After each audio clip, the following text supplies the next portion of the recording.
കേരള കലാമണ്ഡലത്തിലെ കൂട്ടപ്പിരിച്ചുവിടൽ. ഈ കൂട്ടപ്പിരിച്ചുവിടൽ തീരുമാനം റദ്ദു ചെയ്യും എന്നുള്ള വാർത്ത ഈ നിമിഷം പുറത്തുവരികയാണ്. സാംസ്കാരിക വകുപ്പ് മന്ത്രി ഇതു സംബന്ധിച്ചുള്ള നിർദ്ദേശം നൽകിയിരിക്കുന്നു. രജിസ്ട്രാറുടെ ഉത്തരവ് റദ്ദു ചെയ്യാനാണ് നിർദ്ദേശം നൽകിയത്. മാതൃഭൂമി ന്യൂസ് വാർത്തയ്ക്ക് പിന്നാലെയാണ് ഇടപെടലുണ്ടാകുന്നത്. MS ലിഷോയുണ്ട് വിവരങ്ങൾ നൽകാനായിട്ട്. ലിഷോയെ, ആദ്യം തന്നെ അഭിനന്ദനങ്ങൾ. ഇത്തരത്തിൽ ഒരു തരത്തിലും അംഗീകരിക്കാനാകാത്ത വിവരണമായിരുന്നു 121 താൽക്കാലിക ജീവനക്കാരുടെ പിരിച്ചുവിടുമെന്ന തരത്തിലുള്ള VC-യുടെ നടപടി. അതിലിപ്പോൾ ഇടപെടലുണ്ടാകുന്നു എന്നുള്ളതാണ്. ഏത് തരത്തിലാണ് ആ ഇടപെടൽ ഉത്തരവായിട്ട് പുറത്തിറങ്ങും? എങ്ങനെയായിരിക്കും?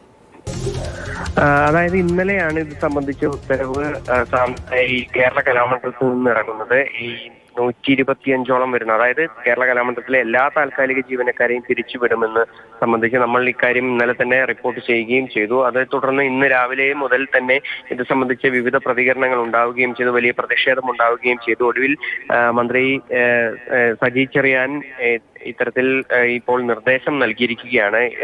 ഈ ഒരു നടപടിയിൽ നിന്ന് പിന്മാറണമെന്നും ഈ രജിസ്ട്രാർ ഈ ഉത്തരവ് തിരുത്തണമെന്നും ആവശ്യപ്പെട്ടിരിക്കുകയാണ്. ഇതിന്റെ അടിസ്ഥാനത്തിൽ നാളെ തിരുത്തി ഉത്തരവ് ഇറങ്ങുമെന്നാണ് നമുക്കിപ്പോൾ അറിയാൻ സാധിച്ചിരിക്കുന്നത്. അതായത് ഇത്രയധികം ജീവനക്കാരെ ഒറ്റയടിക്ക് പിരിച്ചുവിടുന്നത് സാമ്പത്തിക ബാധ്യതയുടെ പേരിലാണ്, സർക്കാർ സഹായം ഇല്ലാത്തതിന്റെ പേരിലാണ് എന്നായിരുന്നു ഉത്തരവിൽ തന്നെ കലാമണ്ഡലം രജിസ്ട്രാർ സൂചിപ്പിച്ചിരുന്നത്. അത് ഇനിയിപ്പോൾ അംഗീകരിക്കാൻ കഴിയില്ല എന്നുള്ളതാണ്. മുൻ മന്ത്രിയും അതുപോലെ തന്നെ ചേലക്കര ആലത്തൂർ MP-യുമായ K. രാധാകൃഷ്ണനും ഇത് സംബന്ധിച്ച് സജി ചെറിയാനുമായി ചർച്ച നടത്തിയിരുന്നു. ഇതുമായി ബന്ധപ്പെട്ടാണ് പിന്നീട് ഈ ഉത്തരവ് മാറ്റി ഇറക്കാനായി ഇപ്പോൾ മന്ത്രി നിർദ്ദേശം നൽകിയിരിക്കുന്നത്.